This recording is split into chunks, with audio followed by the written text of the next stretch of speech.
how much do you love yourself? Because if you understand the value of self-love, you'll never be friends with those type of people. Most of the people out here are running around empty. They have no sense of self, no sense of self-love. When I say self-love, it has nothing to do with celebrity, money, materialistic things, and all of the things that your negative mind could probably go to. It has nothing to do with self-love. It has nothing to do with looks, nothing to do with cars and any of the superficial things that one would assume that could make you love yourself even more. It's a matter of knowing your value. It's a matter of you saying, I don't have to be around these people in these type of environments and situations in order for me to finally see the value in myself. I love me independent of you loving me.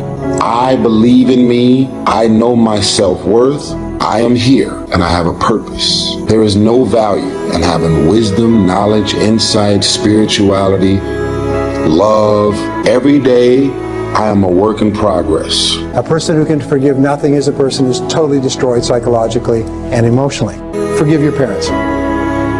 Forgive any relationship that you ever had that didn't work out. Forgive everyone else in your life that has ever hurt you in any way. Forgive yourself.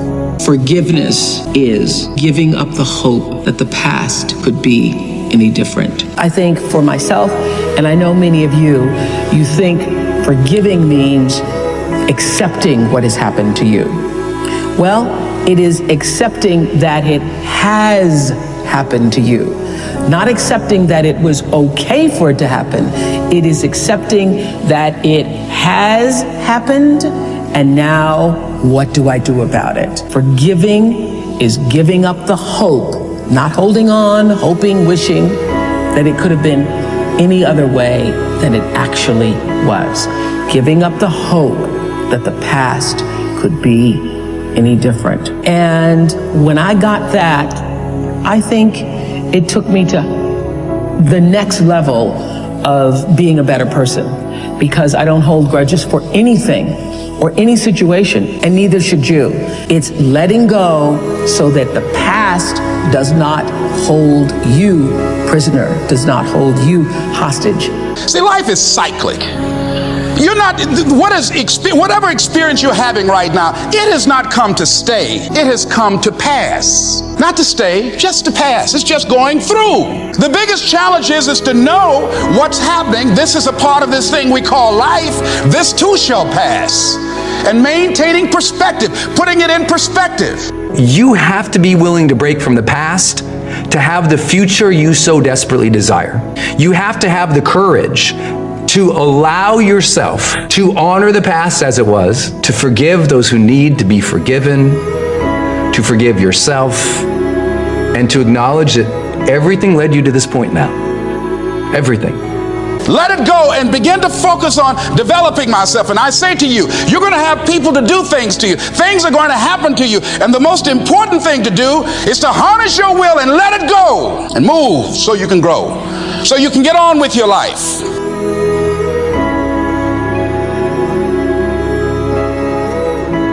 It doesn't matter about what happens to you. What matters is, what are you going to do about it? What are you going to do now, Les?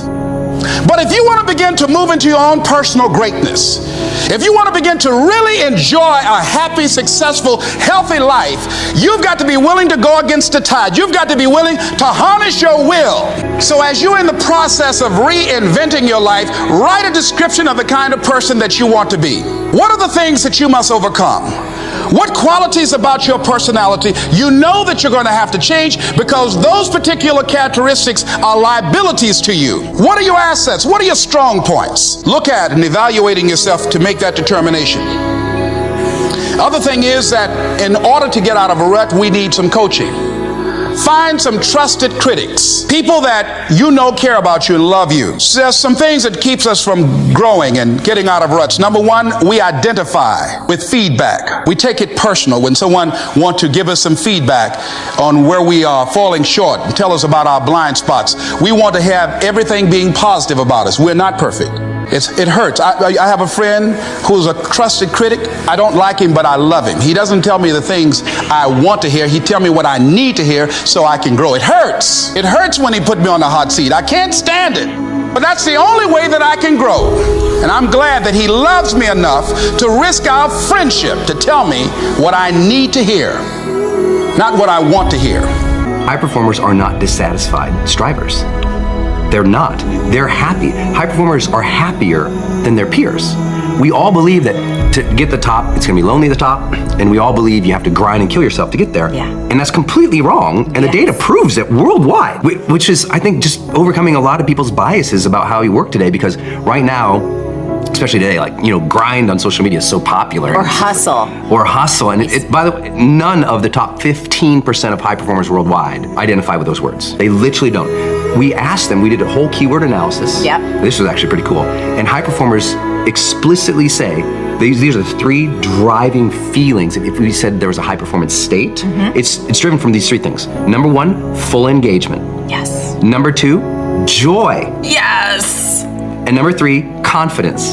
Yes. That's what they relate with, okay? That's where it's coming from. It's a joyous journey, not a dissatisfied one. And I had this conversation in the book because I kind of maybe frame it this way. Each of these chapters opens with a vignette of somebody I worked with or a situation that I was in that demonstrated high performance. In this particular situation, I'm walking on a stage, thousands of people, after a very famous musician was out there and was telling the audience that person's secret to success, remember, thousands of people, yes, their secret to that person, their whole speech, their secret to success was never settle. Never settle. Nothing is enough. Never settle.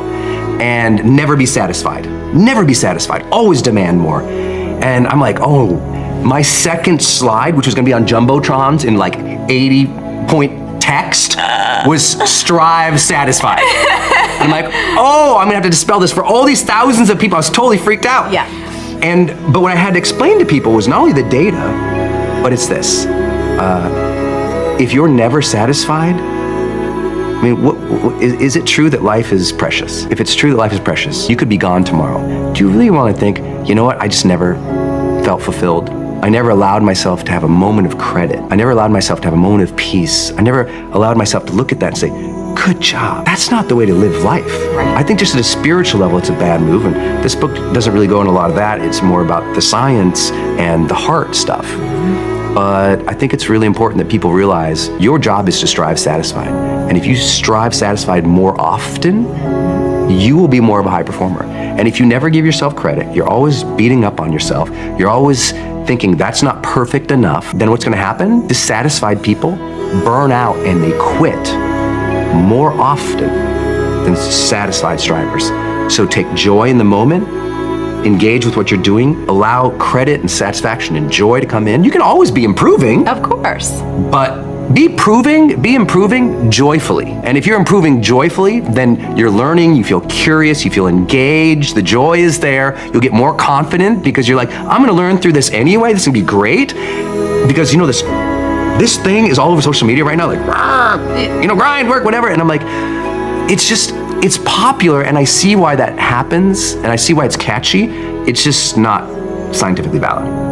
Stop scaring yourself. How often do you terrorize yourself with your own thoughts? You get into absolute terror, and it's only coming from your thoughts. Nobody out there is doing a thing. Sometimes it's an old family pattern, sometimes we get new things. I would like people, when you have time, to make a list of your fears. Make a list of your fears. And then give yourself the opportunity to turn each fear into a positive affirmation. Turn each one into something positive. And remember, always you are in charge. You are always in charge. See, one idle thought doesn't make a whole lot of difference. Thoughts are like drops of water. You drop a drop of water and it doesn't mean much. But if you keep dropping and keep dropping, you get a puddle on the floor, and then you can get a little pond and a lake, and finally you can create an ocean. And with our own thoughts, we can drown in a sea of negativity, or we can float on the ocean of life. And it's up to us. The thoughts we think accumulate. And what sort of puddles are you standing in? Or are you up to here? Or are you up to here and trying to paddle? Now, what are you doing to yourself? When we're willing to change our thinking, we can change our experiences. And it doesn't matter if you've got a big puddle of negative thoughts. You can move over here and create a puddle of mindfulness, positive thoughts. You can make changes, always.